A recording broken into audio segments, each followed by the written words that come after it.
So here's the question. Has science discovered God?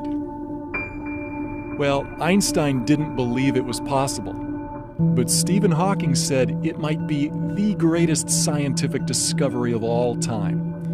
So, what discovery has baffled the greatest scientific minds of the past century, and why has it caused them to rethink the origin of our universe? Well, new and more powerful telescopes have unlocked mysteries about our universe never before revealed, giving us amazing new scientific insight into the origin of life.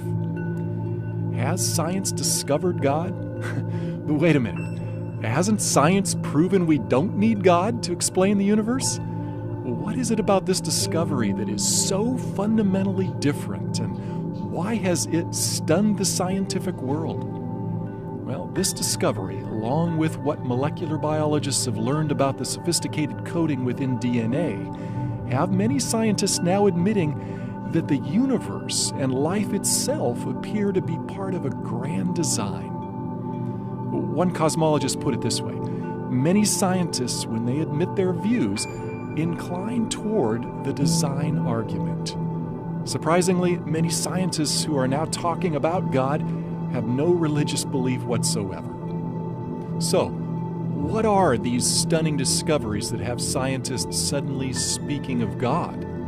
Well, there are three revolutionary discoveries from the fields of astronomy and molecular biology that really stand out. 1, the universe had a beginning. 2, the universe is just right for life. And 3, DNA coding reveals intelligence. The statements leading scientists have made about these discoveries may shock you. Let's take a look. The universe had a one-time beginning. Since the dawn of civilization, man has gazed in awe at the stars, wondering what they are and how they got there.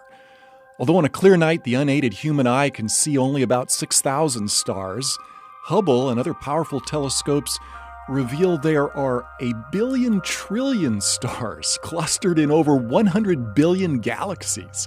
In fact, our sun is like one grain of sand amidst the world's beaches. But prior to the 20th century, the majority of scientists believed our own Milky Way galaxy was the entire universe, and that only about 100 million stars existed. Most scientists of the past believe that our universe never had a beginning. They believed that mass, space, and energy that compose our entire universe had always existed.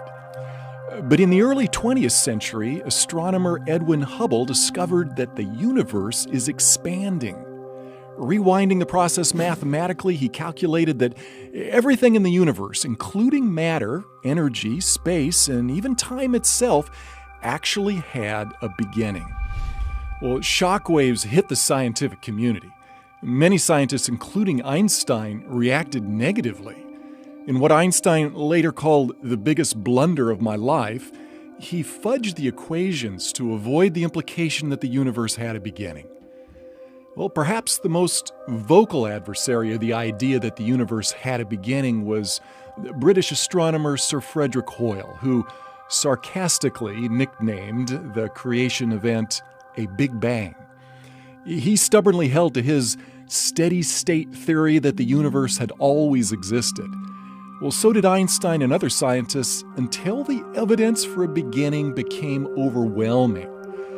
The logical conclusion was like the proverbial elephant in the room, namely that something or someone beyond scientific investigation must have started it all.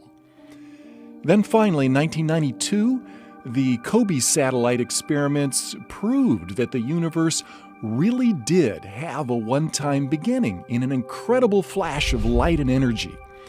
Although some scientists called it the moment of creation, most preferred referring to it as the Big Bang.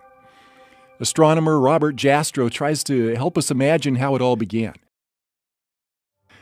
The picture suggests the explosion of a cosmic hydrogen bomb.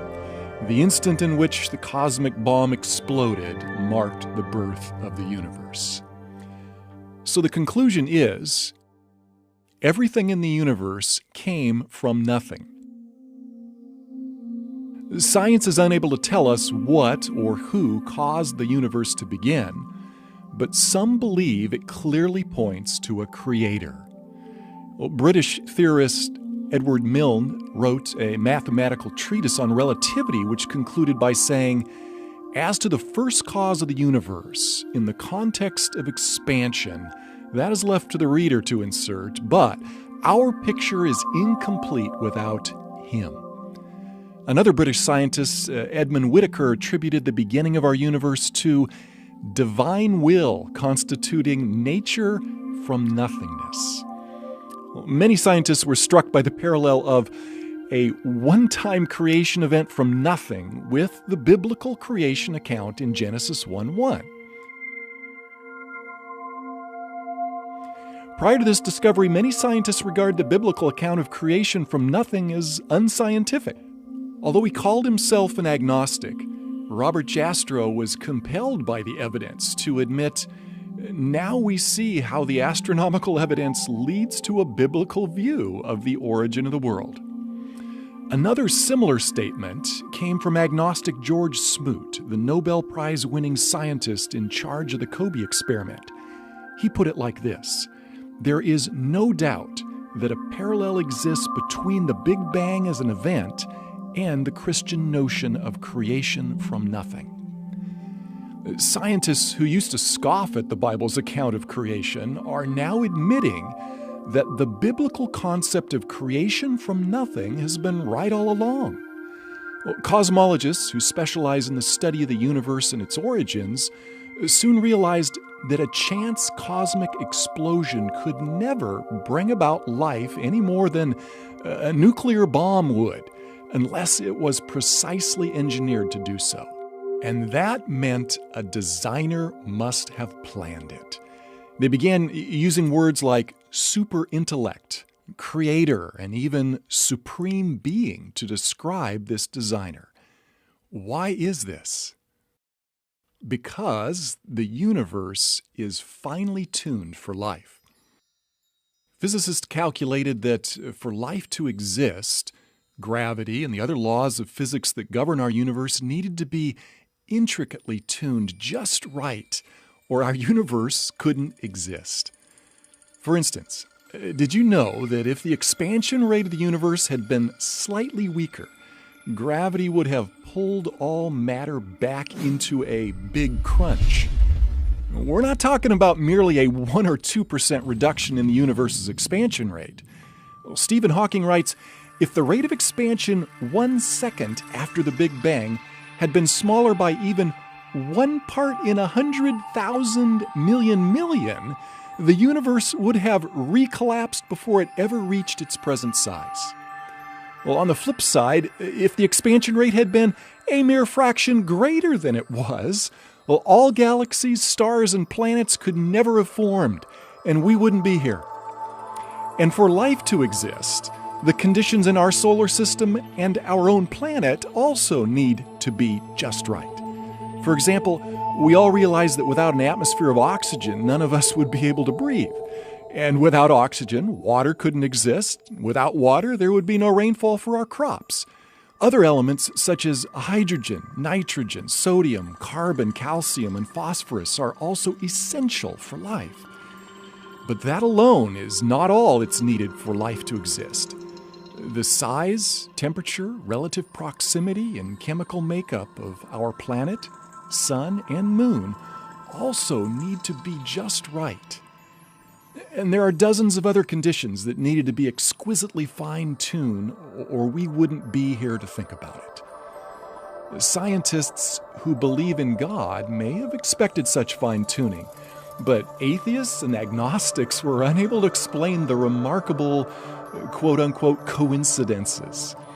Theoretical physicist Stephen Hawking, an agnostic, writes, "The remarkable fact is that the values of these numbers seem to have been very finely adjusted to make possible the development of life." It all brings us to one question: the universe, accident or miracle? But couldn't this fine-tuning be attributed to chance? After all, odds makers know that even long shots can eventually win at the racetrack, and against heavy odds, lotteries are eventually won by someone. So, what are the odds against human life existing by chance from a random explosion in cosmic history? Well, for human life to be possible from a big bang utterly defies the laws of probability.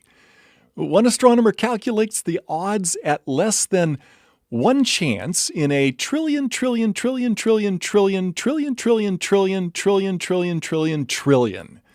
In other words, it would be far easier for a blindfolded person in one try to discover one specially marked grain of sand out of all the beaches of the world. Look at it this way.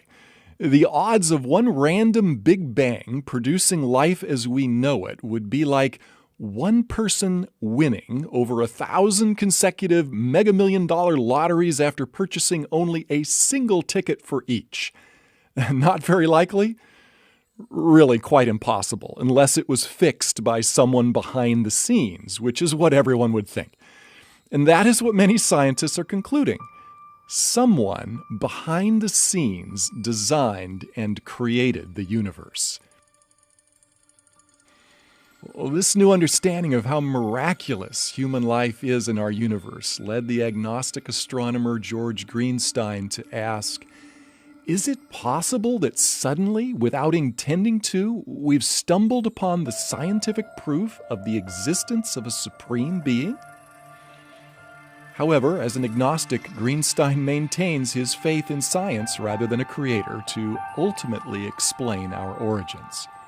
Robert Jastrow explains why some scientists are reluctant to accept a transcendent creator. He says, there is a kind of religion in science.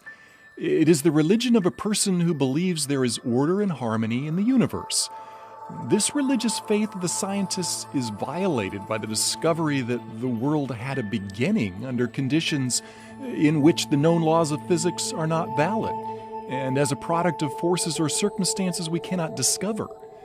When that happens, the scientist has lost control. If he really examined the implications, he would be traumatized. Well, it's understandable why scientists like Greenstein and Hawking seek other explanations rather than attribute our finely tuned universe to a creator. Hawking speculates that other unseen and unprovable universes may exist, increasing the odds that one of them, like ours, is perfectly fine-tuned for life. However, since his proposal is speculative and outside of verification, it can hardly be called scientific. Although he's also an agnostic, British astrophysicist Paul Davies dismisses Hawking's idea as too speculative. He writes, such a belief must rest on faith rather than observation. Although Hawking continues leading the charge to explore purely scientific explanations for our origins, other scientists, including many agnostics, have acknowledged what appears to be overwhelming evidence for a creator. Astronomer Frederick Hoyle wrote, a common sense interpretation of the facts suggests that a super intellect has monkeyed with physics as well as chemistry and biology, and that there are no blind forces worth speaking about in nature. Although Einstein wasn't religious and didn't believe in a personal God, he called the genius behind the universe an intelligence of such superiority that compared with it, all the systematic thinking and acting of human beings is an utterly insignificant reflection. Atheist Christopher Hitchens, who spent much of his life writing and debating against the existence of God, was most perplexed by the fact that life couldn't exist if things were different by just 1 degree or 1 hair. Davies acknowledges, there is for me powerful evidence that there is something going on behind it all. It seems as though somebody has fine-tuned nature's numbers to make the universe. The impression of design is overwhelming. But astronomy is not the only area where science has discovered evidence for design. There is another discovery DNA, the language of life. As recent as 1953, molecular biologists discovered intricately complex design in the microscopic world of DNA. This tiny molecule has been called the brains behind each cell in our body, as well as every other living thing. Yet the more they discover about DNA, the more amazed they are at the brilliance behind it. Scientists who believe the material world is all that exists, like Richard Dawkins, argue DNA evolved by natural selection without a creator. Yet even most ardent evolutionists admit that the origin of DNA's intricate complexity is unexplainable. DNA's intricate complexity caused its co-discoverer, Francis Crick, to believe that it could never have originated on Earth naturally. Crick, an evolutionist, believed life is too complex to have originated on Earth and must have come from outer space. He wrote, "An honest man, armed with all the knowledge available to us now, could only state that, in some sense, the origin of life appears at the moment to almost be a miracle. So many are the conditions which would have had to have been satisfied to get it going." The coding behind DNA reveals such intelligence that it staggers the imagination. A mere pinhead volume of DNA contains information equivalent to a stack of paperback books that would encircle the Earth 5,000 times. And DNA operates like a language with its own extremely complex software code. Microsoft founder Bill Gates says that the software of DNA is far, far more complex than any software we have ever developed. Richard Dawkins and other evolutionary biologists believe that all this complexity originated through natural selection. Yet, as Crick, a Nobel Prize winner, remarked, natural selection could never have produced the first molecule. Many scientists believe that the coding within the DNA molecule points to an intelligence far exceeding what could have occurred by natural causes. In the early 21st century, noted atheist Anthony Flou's lifelong unbelief came to an abrupt end when he studied the remarkable intelligence behind DNA. Flou explains what changed his position. "What I think the DNA material has done is to show that intelligence must have been involved in getting these extraordinarily diverse elements together. The enormous complexity by which the results were achieved looked to me like the work of intelligence. It now seems to me that the finding of more than 50 years of DNA research have provided materials for a new and enormously powerful argument to design."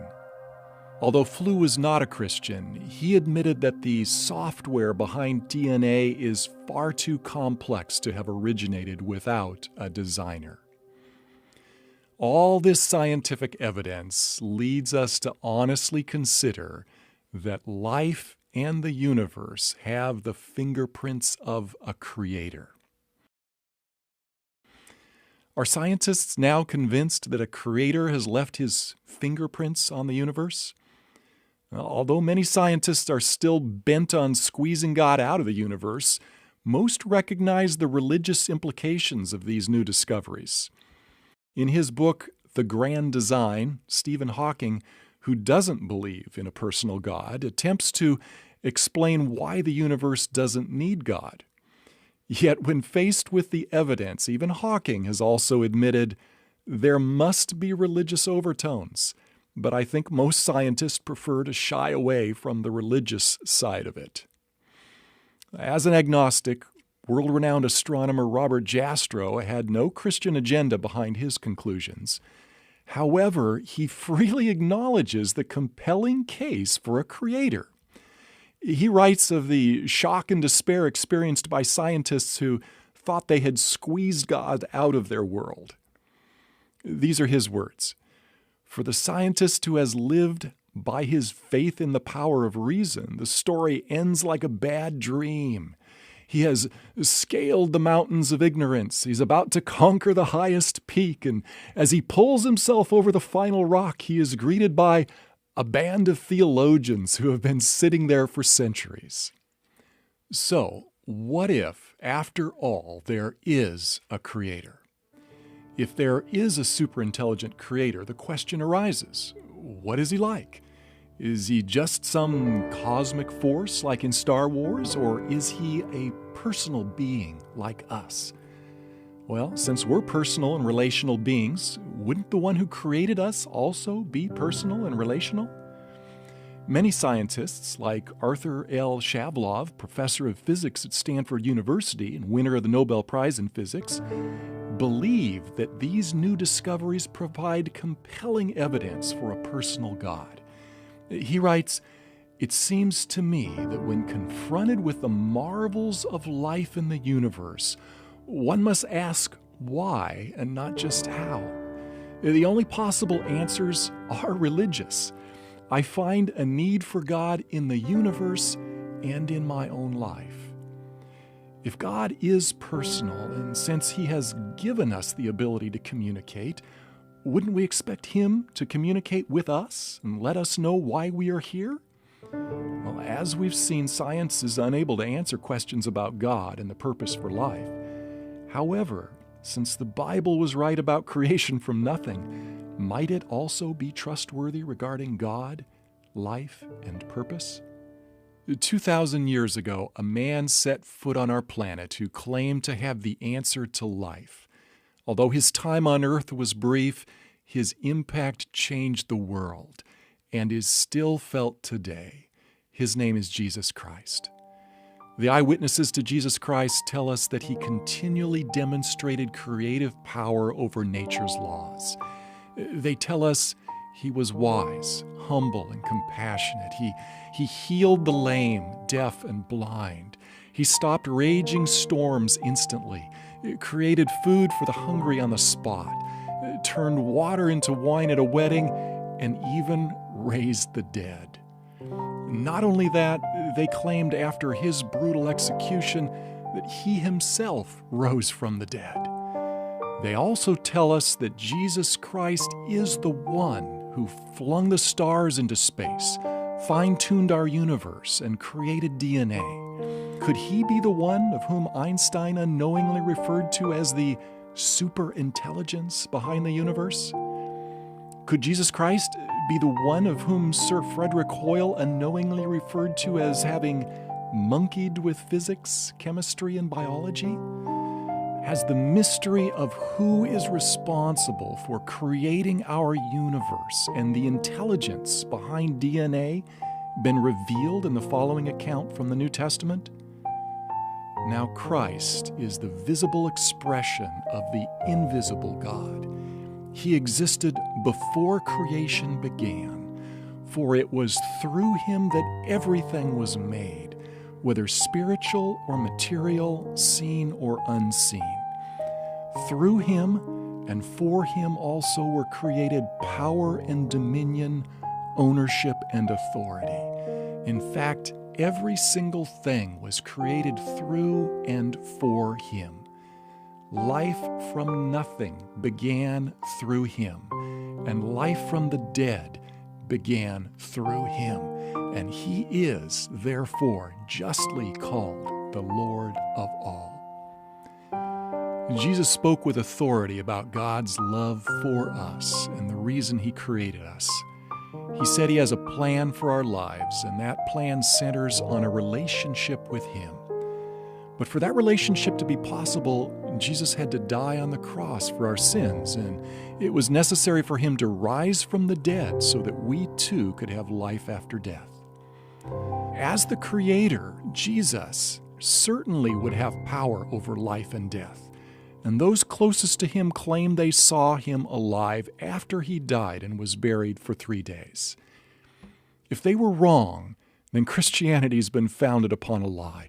But if they were right, such a miracle would substantiate all Jesus said about God, Himself, and us. But must we take the resurrection of Jesus Christ by faith alone, or is there solid historical evidence? Several skeptics began investigations into the historical record to prove the resurrection account false. What did they discover? Let me invite you to click on the link below to take a closer look at the evidence for the most fantastic claim ever made: the resurrection of Jesus Christ from the dead.